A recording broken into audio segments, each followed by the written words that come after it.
المنتخب المغربي عنده فرصة تاريخية باش يربح منتخب السامبا.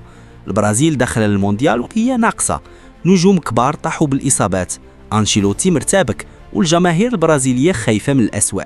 ولكن في وسط هذه الفوضى كاملة كاين منتخب واحد كيتابع الوضع وهو متفائل خير، هو المنتخب المغربي. السلام عليكم خوتي، اليوم غادي نهضروا على موضوع كيشعل الحماس عند أي مغربي كيعشق شي حاجة سميتها الكرة، حيث الظروف الحالية كتبان فرصة ذهبية للأسود باش يوجدوا لضربة تاريخية جديدة في كأس العالم 2026. وصدقوني اللي وقع دابا داخل المنتخب البرازيلي ممكن يبدل بزاف ديال الحسابات قبل المواجهة المنتظرة ضد المغرب. خليكم معايا حتى الاخر حيث كاين تفاصيل خطيرة بزاف. من بعد الإنجاز التاريخي في مونديال قطر، العالم كامل تبدلت النظرة ديالو على المنتخب المغربي. قبل كانوا كيشوفوا المغرب منتخب محترم فقط، ودابا أي منتخب كبير كيواجه الأسود وهو عارف باللي المباراة غادي تكون حرب حقيقية. المغرب ولات عنده شخصية قوية، ثقة، تنظيم وقتالية كتخوف أي خصم، وهذا الشيء اللي خلى بزاف ديال المنتخبات الكبرى ما بقاتش مرتاحة كيلعب مع المغرب. حتى البرازيل نفسها أكيد دابا كتشوف الأسود بطريقة مختلفة تماما. لكن المفاجأة الكبيرة هي أن البرازيل داخله لهذه المرحلة وهي في واحد الوضع صعيب بزاف. الأخبار اللي واصلة دابا كتقول باللي أنشيلوتي لقى صعوبة كبيرة في تحديد التشكيلة اللي غادي يلعب بها أول مباراة ضد المنتخب المغربي، والسبب هو كثرة الإصابات اللي ضربت اللعابة ديال المنتخب السامبا. رودريغو، ميليتاو وحتى الموهبة الخطيرة إستيفاو سال الحلم ديالو قبل ما يبدأ. هاد الأسماء ماشي عادية. رودريغو مثلا كان واحد من أخطر اللاعبين اللي ممكن يخلقوا المشاكل للدفاع ديال المنتخب ديالنا، سرعة، مهارة وإنهاء قدام المرمى. أما ميليتاو فهو القلب ديال الدفاع البرازيلي، وإلا غاب لاعب بحاله أي منتخب منظم بحال المغرب يقدر يستغل الفراغات بسهولة. وهنا خاصنا نوقفوا عند نقطة مهمة بزاف. المنتخب المغربي دابا ما بقاش كيخاف من المنتخبات الكبيرة، هاد العقلية تبدلات نهائيا.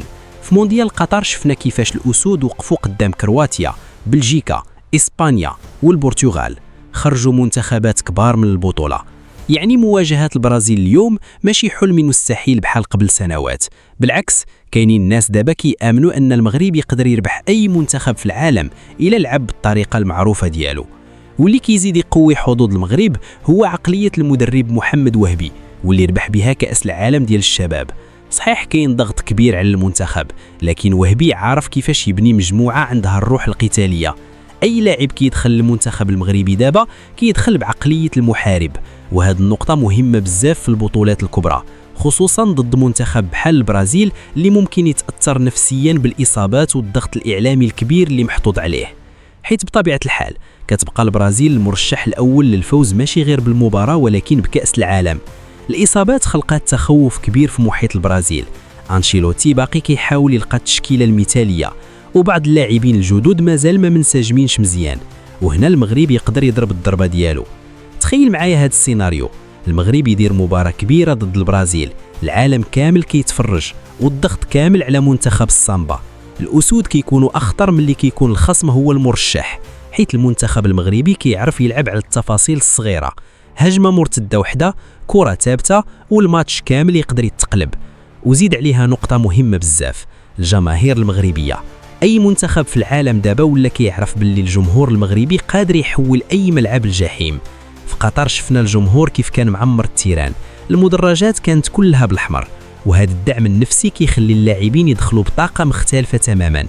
تخيل دابا نفس الأجواء ضد البرازيل، أكيد غادي يكون تأثير كبير. لكن خاصنا نبقى واقعيين حتى حنا، البرازيل كتبقى البرازيل، منتخب عنده تاريخ مرعب وعنده مواهب تقدر تظهر في أي لحظة. حتى إلا غابوا النجوم ديما كيخرجوا لاعبين جداد، لكن الفرق هو أن المغرب اليوم ما بقاش كيدخل خايف. هذه أهم حاجة تبدلات. السؤال اللي كيبقى مطروح دابا، واش هذه هي الفرصة التاريخية للمغرب باش يكتب صفحة جديدة ضد أقوى منتخب في التاريخ، ولا البرازيل غادي ترجع بقوة رغم الإصابات؟ حاجة وحدة اللي مضمونة، أي مواجهة بين المغرب والبرازيل في المونديال غادي تكون من أقوى المباريات اللي الناس غادي تستناها. ودابا جا الدور ديالكم نتوما، واش كتآمنوا أن المنتخب المغربي يقدر يربح البرازيل في هاد الظروف؟ وشكون اللاعب المغربي اللي تتوقعوا يكون نجم المواجهة؟